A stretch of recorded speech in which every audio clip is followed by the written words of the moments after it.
Noah Fifita's father pushes back against fake allegations. And what does this mean for where we are with the state of reporting and college football in general? You are Locked On Wildcats, your daily podcast on the Arizona Wildcats, part of the Locked On Podcast Network, your team every day.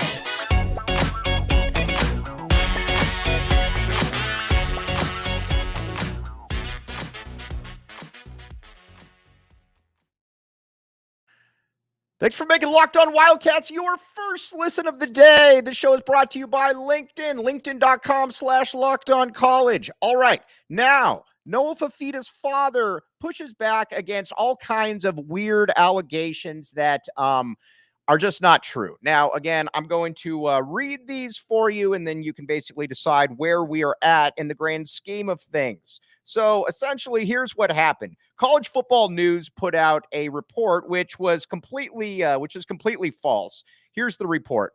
News. Alabama and Kalen DeBoer allegedly reached out to Noah Fifita while he was not in the transfer portal, making it illegal. Tampering, according to Les Fifita's father. This report surfaces could get Alabama in trouble with the NCAA for tampering, but there's another issue. All right, you get the gist. Les Fifita, then, my guy, says absolutely fake, blatant lies. Just the world we live in. Never have I spoken to Coach DeBoer or anybody from his camp. Crazy these dudes hound you to talk and then spit out garbage for likes and views. Just literally have this talk with my high school kids about doing things for the right reasons and not just likes. Damn, maybe it's not maybe just the kids. Maybe it's the adults. Bet the next thing you will be these dudes jumping in my DMs. All right, listen. Anybody that read that report, and in Tucson, we talked about it, he clearly did not say that Alabama had reached out. He said that schools had reached out, and if they had left Arizona, Alabama would have been the school that they would have considered. That is a drastically different thing. But this guy from College Football News decided that he didn't really need anything else to run with, and he ran with it. And the damage is done. Now, again, College Football News dude said that there was a he was wrong, he was incorrect, but it should never get to this point. It should never be the point where you have a father that is having to say that, no, I didn't say that. And on top of that, this dude could have just reached out to Les. Les is an approachable guy. I talk with Les all the time. And he didn't. He took a quote from a athletic article and he essentially skewed it, twisted it around so that it was what he wanted it to be. And again, there's no real accountability. Cool, there's an apology, but what does that apology really mean, big picture? Because that report's still out there. People still think that Alabama reached out to Noah Fifita and T-Mac when that was impermissible, and this apology isn't going to really do anything. But also, again, where do we get off in society thinking that this was okay, that this is just kind of a run of the mill, this is what you got to do, this, that, and the other? It's not cool. It's not acceptable. And not only is it not acceptable, you essentially just made something up. But again, that's kind of where we are, where you can just say things. And like Les said, you can just say things and there's no accountability. Then the guy apologizes to him and sends him a DM saying that, I try to do things the right way. Sorry if the report was wrong. No, dude, you clearly don't. You don't try to do things the right way because you wouldn't have put that one out there to begin with. You just didn't think that his father would clap back in the way that he did. And again, big ups on Les for that, because this also diminishes a little bit of what happened. Keep in mind, when Jedd Fisch left the University of Arizona, most people thought that he was going to take this entire roster with him. I think they thought that Noah Fifita was going to go on to Washington, that Teteroa McMillan was going to follow him right out the door, and that didn't occur. And not only did that not occur, it didn't come close to occurring. Now, listen, Jedd Fisch did get some players. Obviously, Ephesians Prysock, probably going to be a first-round pick at corner. He left. Jonah Coleman, beast running back, he left as well. And then you got your two edges in Deuce Davis and Isaiah Ward. Deuce is official. Isaiah's not, but you would imagine that Isaiah Ward, being the nephew of Bobby Wagner, will probably follow suit as well, and it'll be official. But the big driving force for keeping Arizona for keeping Arizona football together, to keep them stabilized, was Noah Fifita. We talked with a bunch of different parents that have said, we weren't really sure what we were going to do, but all eyes were kind of on Noah and what Noah was going to decide. And when Noah Fifita decided that, he and T-Mac were going to stay, that's kind of where everybody also fell in line. You look at the entire offensive line. I think a lot of people thought Raymond Polito would go to Washington. He didn't. You got Deuce at the other tackle, Jonas Savanea, who's going to be a first-round pick, Wendell Moy, Josh Baker. The entire line is back. Kean Burnett pulled his name out of the portal as well. And then on the defensive side, Jacob Manu is back. Jacob Manu, your all-American type linebacker. Takario Davis appears to be back. All of the safeties, Big Bill Norton, BBN. And again, a big part of that was because of Noah Fifita. And like I said, Leif Magnuson's father, Quinn, said that, we were all kind of just kind of waiting to see what exactly the Fifitas were going to decide. So that's what I think makes this even more frustrating for so many. I think that's what makes this even more frustrating for so many people, is that we're at this stage now where you're at, you can, a kid that does the right thing is essentially just kind of thrown under the bus. So you got to fight back against these kind of allegations. And again, Noah Fifita deserves nothing but compliments because of how he's handled this. And I certainly understand his father being very upset about it. Because again, this was a Twitter account with 75,000 followers to it. This wasn't, somebody with 300 followers or, some, troll. This was somebody from a real account. And that's, like I said, it just kind of gets you worked up. But, at Arizona, we've known about these. We knew about the report, and nobody really cared much about it, because if you actually read the article and, you knew what Les was saying. Les didn't say that Alabama had reached out to his son. Les was merely saying, again, that schools had reached out and that they would consider Alabama if they were ever to leave the University of Arizona. So, that's where it's at. Arizona's got a top 15 type program next year. And a big reason why is Noah Fifita. So again, people shouldn't be upset about this one, or they should be upset, but for different reasons, obviously, because again, it's not great. And it made the national news. It was not so big of a deal here in Tucson, but obviously when Les came out, Les upped the ante, and that was a good thing. All right, speaking of up the ante, Arizona basketball, it was kind of a tale of two halves against the Stanford Cardinal, and we're going to discuss that. But first, LinkedIn. All right, LinkedIn, check it out. LinkedIn.com/lockedoncollege. All right, all kinds of good stuff coming out of there. Everybody knows somebody that got a job through LinkedIn. And not only does everybody know somebody that got a job through LinkedIn, you might have gotten a job through LinkedIn, or you might have hired somebody who got a job through LinkedIn. Either way, good stuff. Again, I have an old boss who doesn't like me that still goes on my LinkedIn. And that's because everybody is on it. Again, check it out. Post your job for free at linkedin.com/lockedoncollege.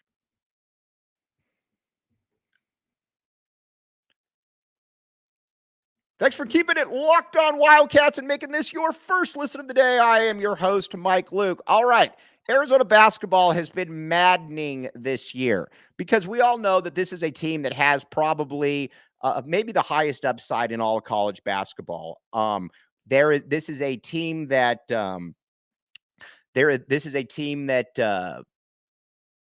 when they're hitting on all cylinders, when they're from when they're driving to the basket, when the big men are playing with purpose, it's about as good as it gets. I mean, you saw that first game against Duke. You've seen some other things as well. But a big problem with this team, though, is that you just never know really what you're going to get. And you never really know what you're going to get. And not only do you really not know what you're going to get, the effort sometimes is there. And again, you look at the first half against Stanford. A big issue was, and let's be honest here. A big issue was that Arizona's just leaving guys open for three, and that has been a problem in all of their losses. And that to me is just inexcusable. And not only is it inexcusable, I think it's also something where you start wondering what exactly is going on. What exactly is going on with the program? Because again, this should be a team that's battling for number 1 seed, not giving up 13 of 12 3-pointers from Stanford in the first half. And that's exactly what happened. That's got to stop. It's getting annoying. And again, like when listen, you should be, and I was talking with somebody about this during the game. If you're Arizona and you know you're going against a Stanford team that can't really they can't make plays off the bounce, run them off that 3-point line. And not only run them off that 3-point line, keep doing it. Because again, when you're a shooter that can't do a lot else, the last thing that you really want is the last thing that you want as a defense is for that player to start feeling it, because then it becomes a lot easier with the one dribble pull up, whatever the case may be, to be able to make plays. That's got to stop. And not only does it have to stop, there's just, like I said, there's just really no excuse for it. Then in the second half, Arizona came out and they absolutely blitzed Stanford.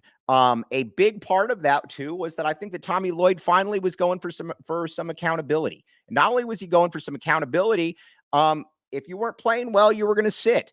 And it's kind of weird, and we've talked about this ad nauseum, but Kylan Boswell, what exactly do you do with Kylan Boswell at this point? Because, we've seen his upside. We know what he's capable of, but his confidence is clearly shook. And it's been something that I think a lot of people, it doesn't take much time to be able to realize that, he's dealing at a deficit right now because this is a player that I think coming into the year, a lot of people thought was probably going to go off to the NBA, or at least, that's what his camp said. He's not going to be anywhere near the NBA. He's averaging 9 points and 3 assists a game and shooting 39% from the field. And Tommy Lloyd has been letting him try to get through these rough patches. But the problem, though, is that he just there's no real end in sight. Just when it looks like he might be making a little bit of an advantage, he steps right back. And again, you saw that against Stanford. In order for Arizona to get where they want to get, they can't have these kind of issues with Boswell. And they're consistent and they were repetitive at this point.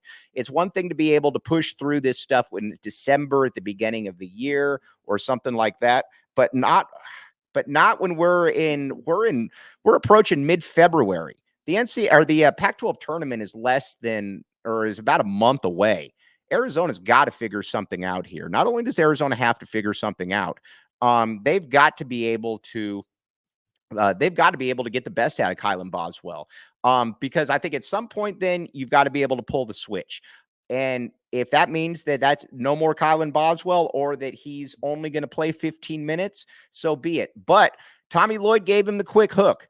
And again, I'm not saying that Jaden Bradley is a remake of Jason Terry or Mike Bibby or anything like that. But the team just seems to play better when he's out there. The offense flows better. Not only does the offense flow better, he's defensively, he's more active. He's clearly engaged in a way that Kylan Boswell isn't. So again, the upside might not quite be there with Jaden Bradley, but I think at some point you got to start thinking about making that move. And when you make that move, I don't know that you come back from that. But we are getting close here because this isn't really working.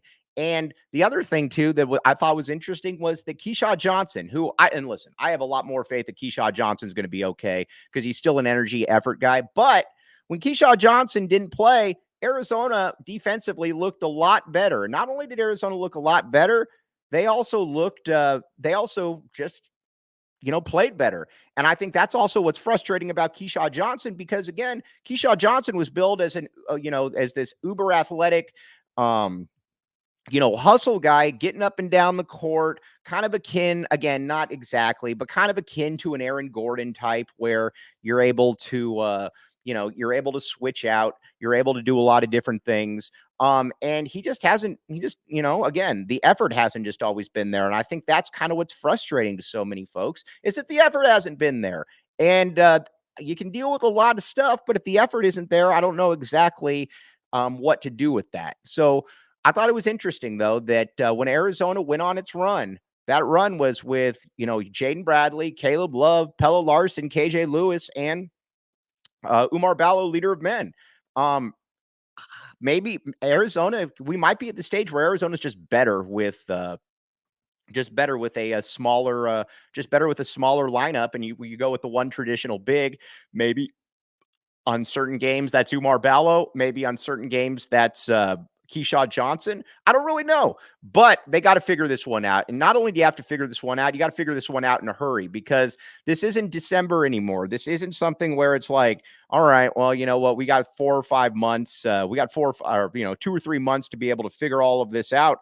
No, that time is over. Not only that time is, and generally this is when you start trying to lock in your rotation. So Arizona's got 10 more games. Obviously, you've got you got the game against you got the game, or you got 5 home games and you got 5 away games, and it's going to be interesting to see what they do. Now, Arizona should win the conference. I'm not going to sit here and say that they're not going to win the conference, because obviously the Pac-12 stinks.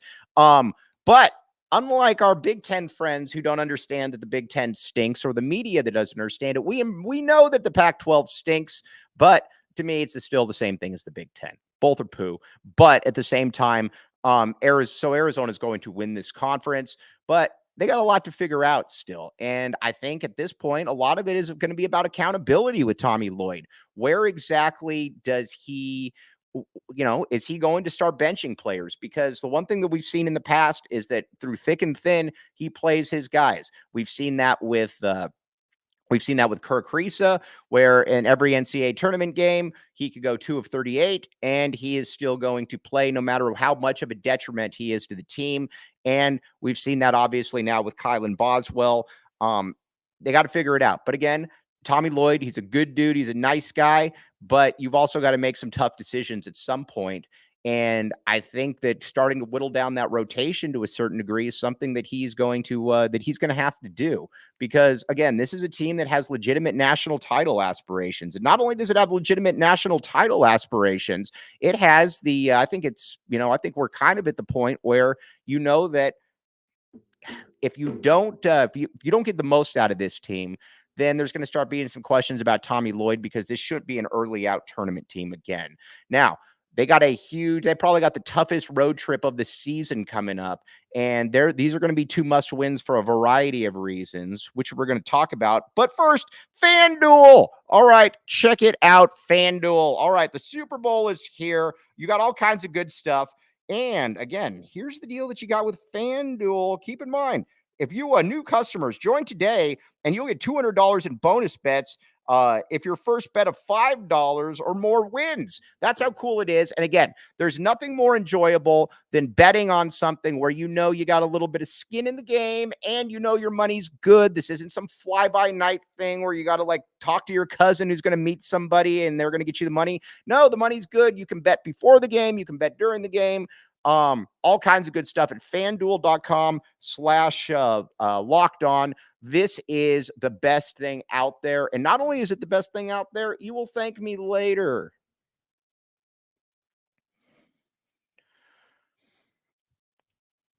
Thanks for making Locked On Wildcats your first listen of the day. I am your host, Mike Luke. All right, now Arizona is going to play the Mountain Schools. And not only is Arizona going to play the Mountain Schools, this is a tough road trip. Generally the rule of thumb is this in the Pac-12. You want to win the conference, you got to sweep at home, and then you got to split on the road. The problem, though, is that Arizona has 3 bad losses at this stage. You lost to Washington State, you lost to Stanford, and you lost to Oregon State. Those are games that I think you weren't thinking about were going to be in this split requirement. So you're going to have to get one of these weekends back.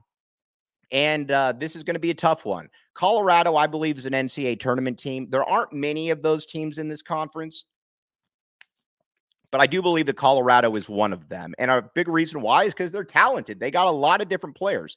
And not only do they have a lot of different players, it's a variety that kind of sticks out. KJ Simpson at the point guard, ex-U of A commit, is obviously an all-conference guy. He might be in the running for the conference player of the year. Not exactly sure. Then after that, you also have Tristan Da Silva, obviously very good as well. And then Cody Williams, who's going to be Cody Williams, who is going to be one of the top 10 picks in the draft. And then you got Eddie Lampkin. Everybody knows him from TCU. He's a good player. Not only is he a good player, he's also the guy who is able to, kind of push people around. He's going to be a load, and that's going to be a big one for Umar Ballo, leader of men, to be able to take advantage of. Now, that's a tough place to play, though. Like I said, you go into Colorado, you know that it's not just the altitude. There's a lot of different situations that go on in there. So, again, that's going to be a tough one for the University of Arizona. But I look for them to be able to, I look for Arizona to be able to win that one, because I think that they're going to be a little bit desperate. And if they're not desperate, then we got issues. Then Utah. Utah's another tough place to play. Craig Smith has done a very good job there. Not only has Craig Smith done a very good job, he's also been he's also coaching in a place that's really, really tough to win at. And it's a tough environment to go into. These are also two of the probably tougher places to play in the conference. We always joke about how, there's not a lot to worry about in the Pac-12 because most of these teams stink. And their fan bases. You got a lot of Cals, a lot of Stanfords, a lot of ASUs where absolutely nobody shows up. That is not the case at these ones. And both these teams are good. So, again, I believe that Arizona is going to win the Pac-12. But the big thing with Arizona is you want to be in that realm where you can start pushing for that number 1 seed. And Arizona's got to run off some games because, again, Arizona's got some really good wins. I mean, you beat Wisconsin by 800 points. You beat, even though I don't think Wisconsin's that good, you beat Wisconsin by 800 points. You went into Cameron Indoor Stadium and beat Duke as well. Obviously, you beat Michigan State. They haven't been great this year. They just destroyed Oregon, which just had a bad loss. But overall, Arizona's beaten some good teams for sure. But you've also got some tough losses in there, and these are losses that are not going to age well. Like I said, the Washington State loss, not going to age well. The Oregon State loss, not going to age well. The Stanford, even though they're a little bit better, that's not going to age well as either. So Arizona's got to take care of business on these. And honestly, you don't have a ton of margin for error because you want to be in one of those top 2 lines, because that means that you're likely going to be out west, and you want as many easy games as possible. So Arizona, we're going to find out. Was that second half against Stanford, was that just kind of an aberration, or was this something that might be a little bit more sustainable? I don't know. You hope that it is, because Arizona looked drastically different. And maybe this is at the point too where Tommy Lloyd's getting prepared to make some changes if he needs to, because I think we're at that point where I think it's more than fair to make some changes, because you can't just give players exactly what they want and basically not have them play well. So, there's that. But either way, wanted to hit on some football today because obviously Noah Fifita's father coming back at an erroneous report was absolutely fantastic. Good on Noah Fifita's father, because again, we live in this day and age of college football and athletics where people can just make things up. Noah Fifita's dad said there will be none of that under my watch. And then Arizona basketball certainly showing a next level against Stanford. But again, the question is, can they maintain that? Where exactly are we going to be on that going forward? We won't know. But again, the mountain schools, I think, are going to be a tough test. And I think it's going to be a very good test for the University of Arizona. But on that note, as always, thanks for making Locked On Wildcats your first listen of the day. I'm your host, Mike Luke. We'll be back with you tomorrow.